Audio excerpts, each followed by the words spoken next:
And because it's worth believing, because it makes him feel warm and fuzzy, because it satisfies his selfish desire of living forever, he's lowered his epistemic standard to the damn floor. Far from raising the bar or the epistemic standard that Christianity must meet to be believed, I lower it.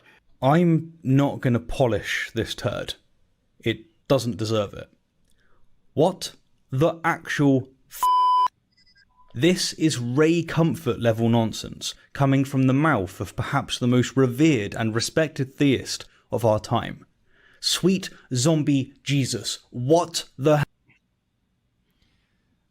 Right, so let's go ahead and get your comments on, because really what he was doing, he was expressing some incredulity about what you said. Yeah.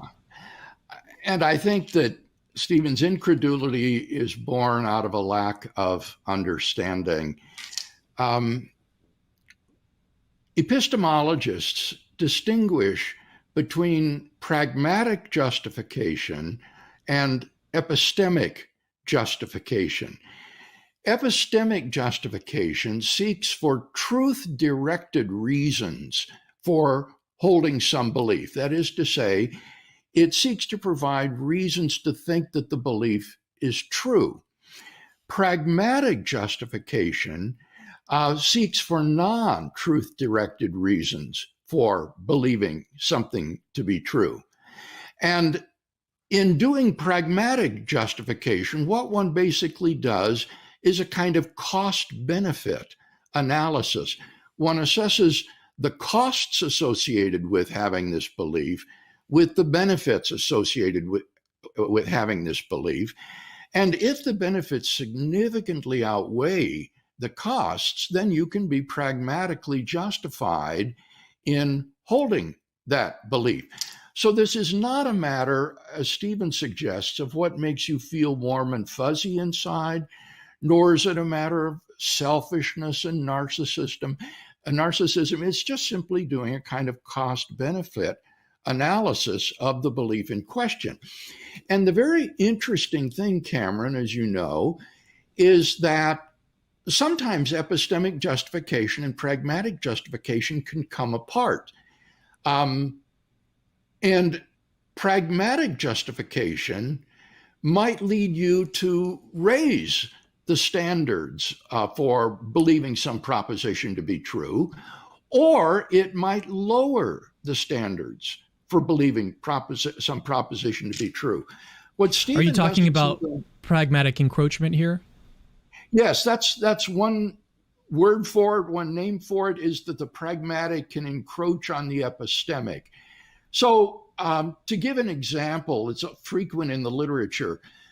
Imagine you're diagnosed with stage 4 cancer and you have only a short time to live. Epistemically, you would not be justified in believing that you're going to survive. But suppose you also told that cancer patients who believe that they're going to make it, who believe that they're going to survive, have a better rate of survival than those who do not. And the reason is because this optimistic, upbeat attitude is health conducive. And so if you believe that you're going to make it, you will actually increase your chances of survival. Now, what are you going to do seriously in a situation like that? Are you going to only believe what is epistemically justified, namely that you're going to die? If so, then you have doomed yourself. Or are you going to pluck up your courage and believe, if you can, that you are going to make it, thereby increasing your chances of survival? This would be an example of where something might be pragmatically justified for you to believe, even though it wouldn't be epistemically justified. And one can give examples working in the opposite direction as well, where you might be more skeptical of something you're epistemically justified in believing because it would have terrible costs associated with it. So basically, one does a cost-benefit analysis. And the point that I was making is that whatever you might think of the epistemic status of Christianity, And I think you know, Cameron, that I think it's extremely well justified. I don't think there's any other contemporary philosopher who has done more to offer arguments for the existence of God and evidences of Christianity than I have. So even though I think its epistemic status is very, very high, nevertheless, I also think that one can be pragmatically justified in believing in Christianity through a cost-benefit analysis of the great benefit to be promised if it's true, as opposed to the costs that would be exacted from you if it turns out to be false. And when you do that, I think that it is clear that belief in Christianity is pragmatically justified, whatever you might think about its epistemic status. And that was the point that occurred to me as a high schooler. Mm-hmm. And I also wanted to just highlight the fact that pragmatic encroachment, did you really talk about that? Because you said basically you made the distinction between epistemic status and pragmatic status of a belief. Mm-hmm. But encroachment is when pragmatic concerns can raise or lower the epistemic standard of some belief in question.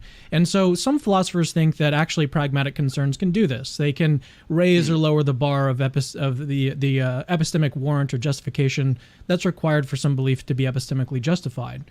Now, one thing I think that we should note here is that pragmatic encroachment rather is very controversial. It's a controversial view in philosophy, but that is not to say that it makes one a narcissist. That if you believe in pragmatic encroachment, that you're a narcissist or that you're some kind of buffoon or right. And this is a philosophically defensible view that philosophers have defended in the literature, and it's not as if this is just something that Dr. Craig has made up or is just, because he just wishes that it's true. And that's the reason why he's like, his entire apologetic case just completely falls apart because he believes in pragmatic encroachment, which I don't even know if you even believe in pragmatic encroachment. Maybe you can clarify here. Yeah, no, I'm not necessarily endorsing it. It could very well be that one's epistemic justification for a belief is not affected by these pragmatic considerations, but nevertheless, these pragmatic arguments give independent reasons for holding the belief in question, like that you're going to survive cancer.